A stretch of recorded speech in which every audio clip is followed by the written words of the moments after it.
Everybody loves Valentines. Making them, sending them, getting them. It's hard to know which is the most fun. Let's read all about it. A village full of Valentines is perfect on the 14th of January, February, March, April, May, June, July, August, September, October, November, or December. A Village Full of Valentines by James Stevenson.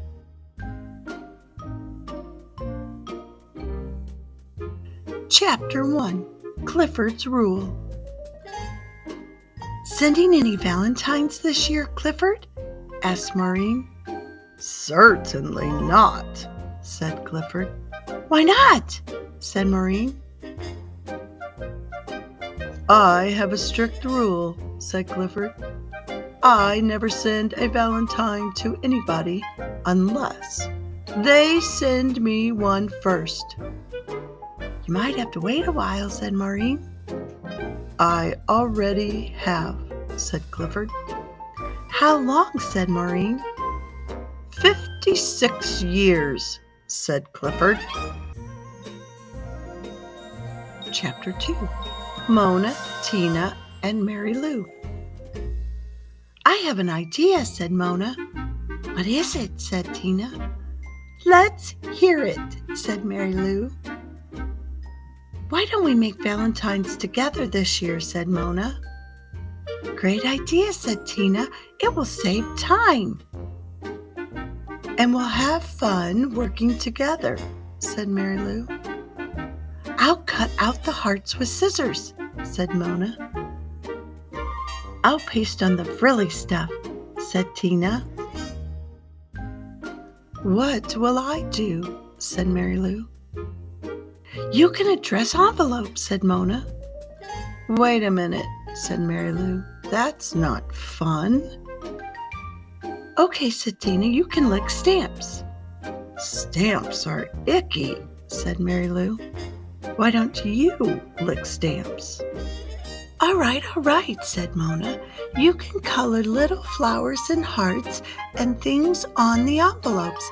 How's that? I don't want to do the envelopes, said Mary Lou. I want to do the insides. We're doing the insides, said Tina. I want to use the scissors, said Mary Lou. I had the scissors first, said Mona. I want to use paste, said Mary Lou. Wait, said Mona. I have an idea. What is it? Said Tina. Let's all do our own Valentines, said Mona. Fine, said Tina. Then we can surprise each other. And we can still be friends, said Mary Lou. Then they all went home and got to work. Chapter 3. Donald's Special Valentine.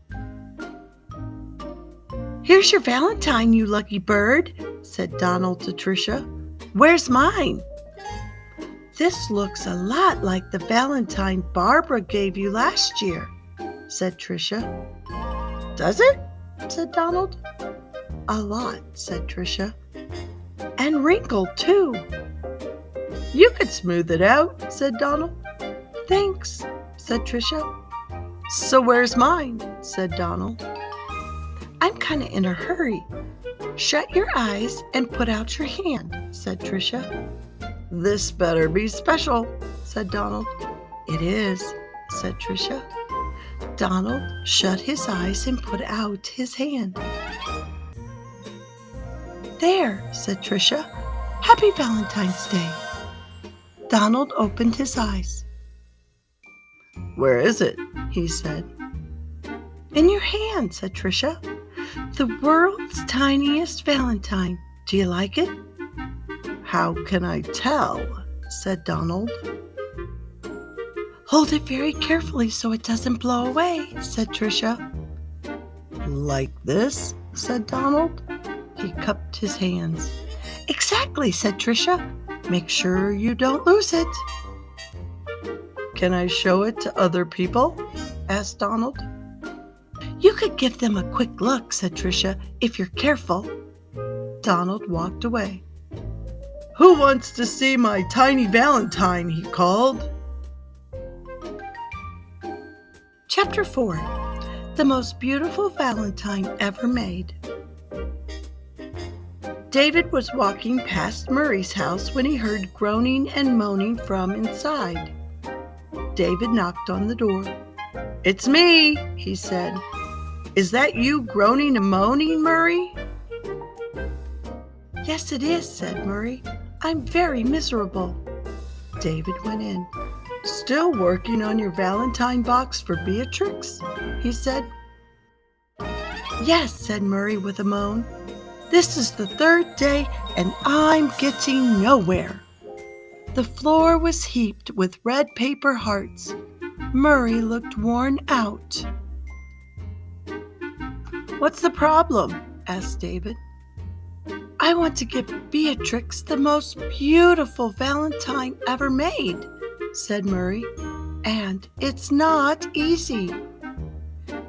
He began cutting another heart from a new sheet of red paper. David looked at all the piles of hearts on the floor. Some were shaped like this, or this, or this, or this, or all kinds of different shapes like this. "How does this one look?" said Murray, holding up his newest heart up to the light. "It's a little fatter on one side than the other," said David. Murray began snipping. "Not that side," said David. "The other side." Murray snipped the other side. "Now is it okay?" he said. "Well, it looks kind of skinny," said David. "Skinny and sad." Murray groaned. He crumpled up the heart and threw it on the floor.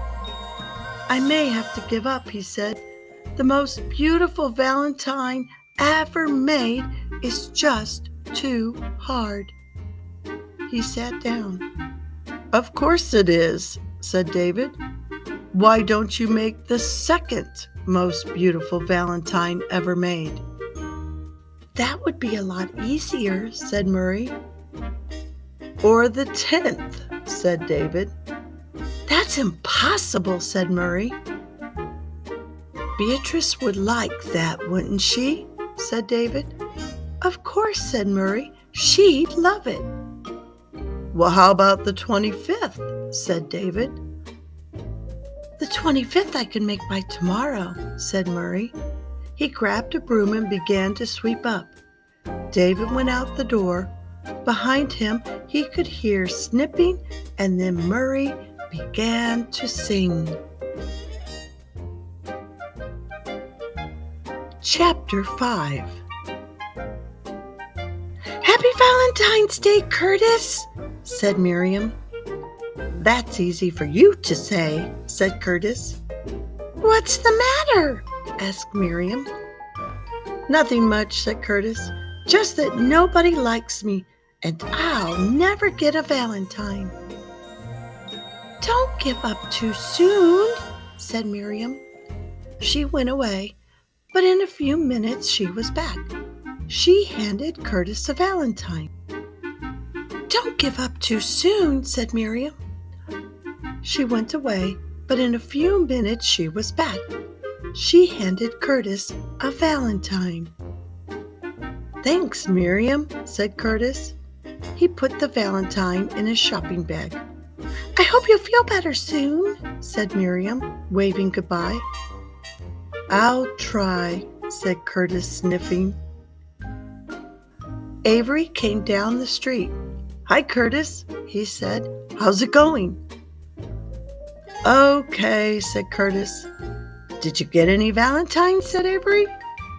Curtis reached into his shopping bag and pulled out a handful.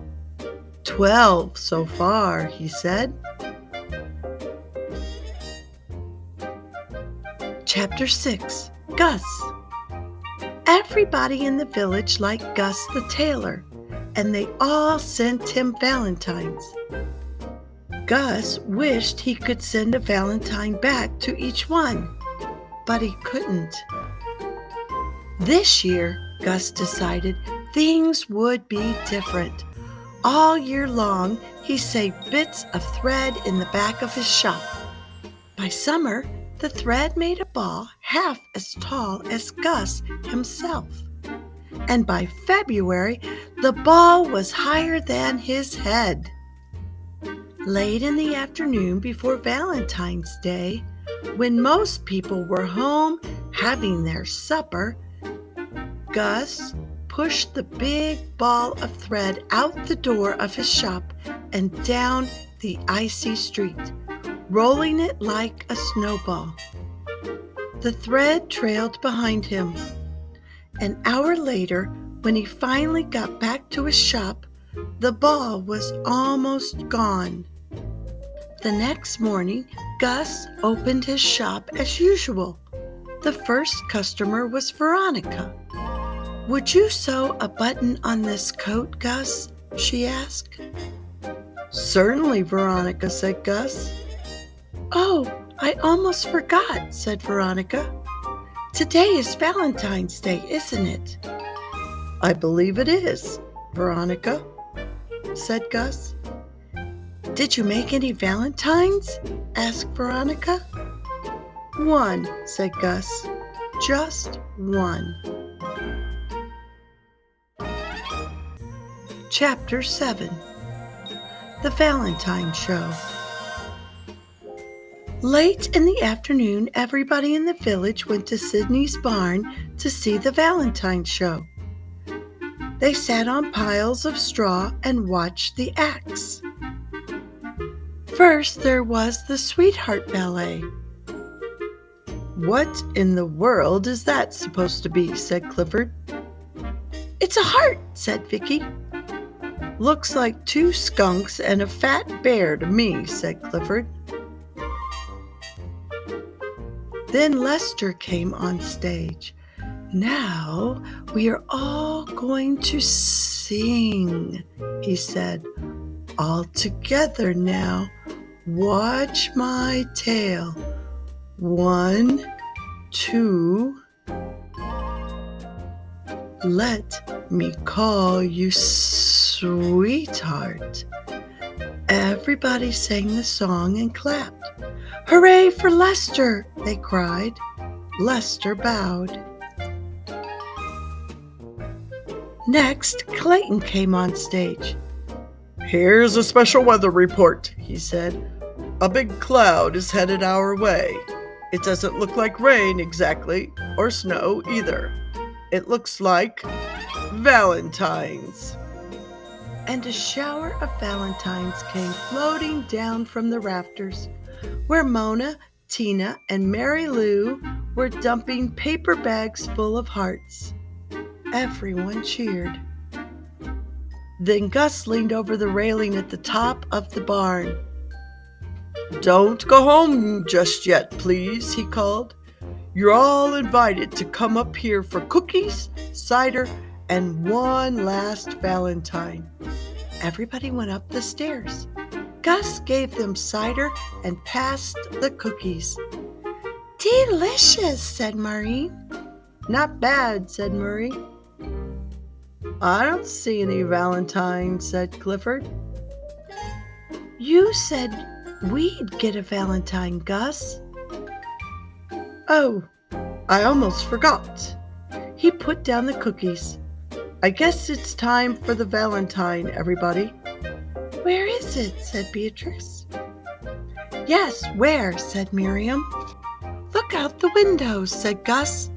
Everybody crowded around the windows and looked out. At first they didn't see anything. Then Tina cried, I see a red thread."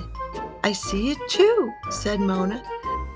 Then everybody saw the one red thread that was lying on the snow. "It goes around the entire village," said Clifford. "It's in the shape of a heart," said Mona. It's a Valentine, said Mary Lou.